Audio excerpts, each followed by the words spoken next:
New ইয়র্কে জাতিসংঘের সাধারণ পরিষদের অধিবেশনে প্রধানমন্ত্রী শেখ হাসিনা। পররাষ্ট্র মন্ত্রণালয়ের কর্মকর্তারা জানিয়েছেন, প্রধান উপদেষ্টা জাতিসংঘ অধিবেশনে যাবেন। দুইজনই একসাথে জাতিসংঘতে যাবেন পদত্যাগপত্রের সত্যতা যাচাইয়ের জন্য। যুক্তরাষ্ট্রের নিউ ইয়র্কে জেএফকে বিমানবন্দরে বাংলাদেশের প্রধানমন্ত্রী শেখ হাসিনার আগমন উপলক্ষে have great pleasure in welcoming Her Excellency Sheikh Hasina. আমার কিন্তু পদত্যাগ হয়নি, আমি কিন্তু এখনো বাংলাদেশের কনস্টিটিউশনাল প্রাইম মিনিস্টার। সমস্যাগুলো সমাধানের জন্য ডক্টর ইউনূস জাতিসংঘে যান, অন্যদিকে শেখ হাসিনাও জাতিসংঘে যায় তাদের পদত্যাগপত্র নিয়ে। কার পদত্যাগপত্রটি সঠিক? দর্শক শ্রোতা, এইসবই কিন্তু জাতিসংঘ প্রমাণ করে দিবে।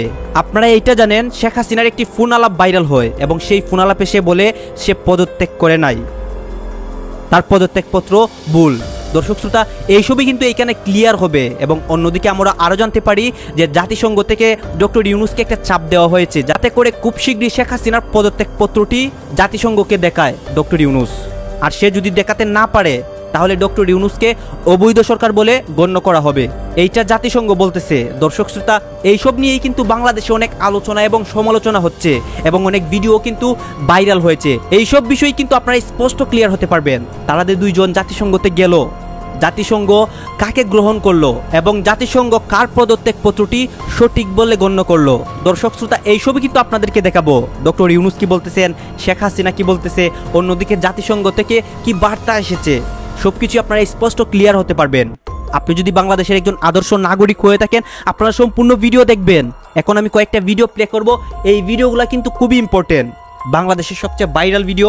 এবং এইগুলা ভিডিওতেই কিন্তু আপনাদের মনের যতগুলো প্রশ্ন রয়েছে শেখ হাসিনার পদত্যাগ নিয়ে এবং জাতিসংঘতে ডক্টর ইউনূস যে যাবেন সেই বিষয়গুলো নিয়ে সকল প্রশ্নের উত্তর এই ভিডিওগুলোতে পেয়ে যাবেন। আপনারা মনোযোগ সহকারে সম্পূর্ণ ভিডিও দেখবেন, তারপরে কিন্তু আপনাদের মতামত করবেন, একটুও কিন্তু ভিডিও স্কিপ করবেন না। এই যে দেখেন, প্রধান উপদেষ্টা জাতিসংঘ অধিবেশনে যাবেন। সবকিছু ঠিক থাকলে আগামী 22 সেপ্টেম্বর ঢাকা থেকে নিউ ইয়র্কের উদ্দেশ্যে রওনা হবেন তিনি। কিন্তু এর মাঝেই ঘটে গেল বিপত্তি। সাবেক প্রধানমন্ত্রী শেখ হাসিনা এক অডিও বার্তায় দাবি করে বলছেন, সংবিধান অনুযায়ী আমি এখনো বাংলাদেশের প্রধানমন্ত্রী, আমি কোনো পদত্যাগপত্রই জমা দেইনি। সংবাদ মাধ্যমে আমার যে পদত্যাগপত্রটি দেখানো হচ্ছে, ছবিটা ভালো করে দেখলে দেখা যাবে ওইটা একটা মোটা বই। ওরকম কোনো বইয়ে প্রধানমন্ত্রী সই করে পদত্যাগ করে না। আর আমার সেই চিঠিও কেউ দেখাতে পারছে না। চিঠি আমি গণভবনে রেখে আসছিলাম, কিন্তু গণভবনে আগুন ও লুটপাটের কারণে ওইগুলো সব চলে গেছে। দেশের জনগণ ও বিশ্বব্যাপী যেটি দেখানো হচ্ছে সেটি কোনো পদত্যাগপত্র নয়, সেটি একটি ভিজিট বই। পদত্যাগপত্র কখনো ওরকম বড় ও মোটা আকারের হয় না। এছাড়া আমাদের সংবিধানের 57 অনুচ্ছেদ অনুযায়ী প্রধানমন্ত্রীকে যেভাবে পদত্যাগ করতে হয়, আমার কিন্তু সেইভাবে পদত্যাগ করা হয়নি। সুতরাং সংবিধান অনুযায়ী আমি এখনো বাংলাদেশের ইলেক্টেড প্রধানমন্ত্রী।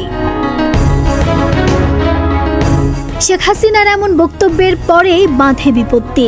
দেশের নাগরিকদের অনেকেই প্রশ্ন তুলছেন, তাহলে জাতিসংঘের সাধারণ অধিবেশনে কি নতুন সরকার অর্থাৎ ডক্টর ইউনূস যোগ দিতে পারবেন নাকি পারছেন না?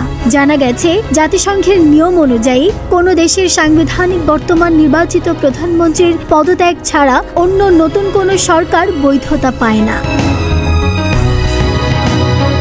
এমনকি সুনির্দিষ্ট প্রমাণিত পদত্যাগপত্র ছাড়া নতুন কোনো সরকার প্রধান জাতিসংঘের সাধারণ অধিবেশনে যোগ দিতে পারেন না।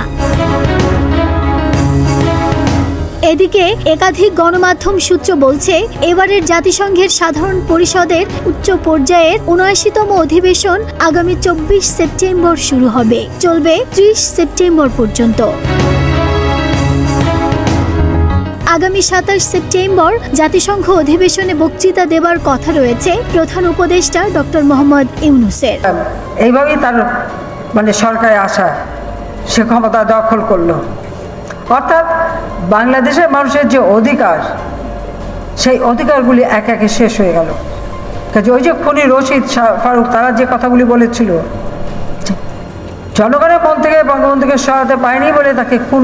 গেল 5 আগস্ট পদত্যাগ করে দেশ ছেড়ে পালিয়ে ভারতে চলে যান শেখ হাসিনা।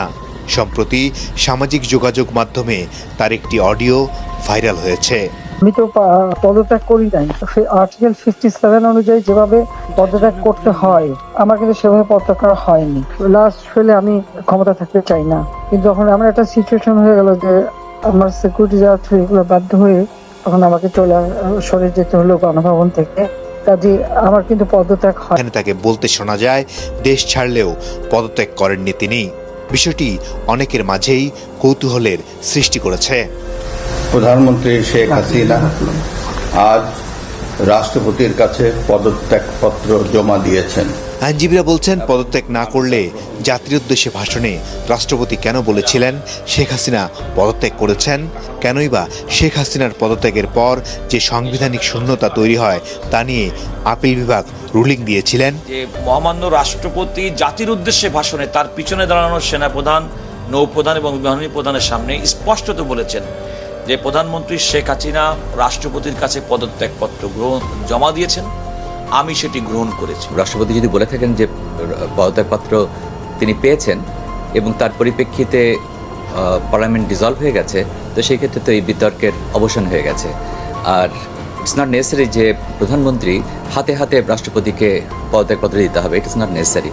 প্রবীণ আইনজীবী জেডাই খান পান্নার মতে পদত্যাগ করুন আর নাই করুন, দেশ ছেড়ে পালিয়ে নিজের রাজনৈতিক জীবনে সবচেয়ে বড় ভুল করেছেন শেখ হাসিনা।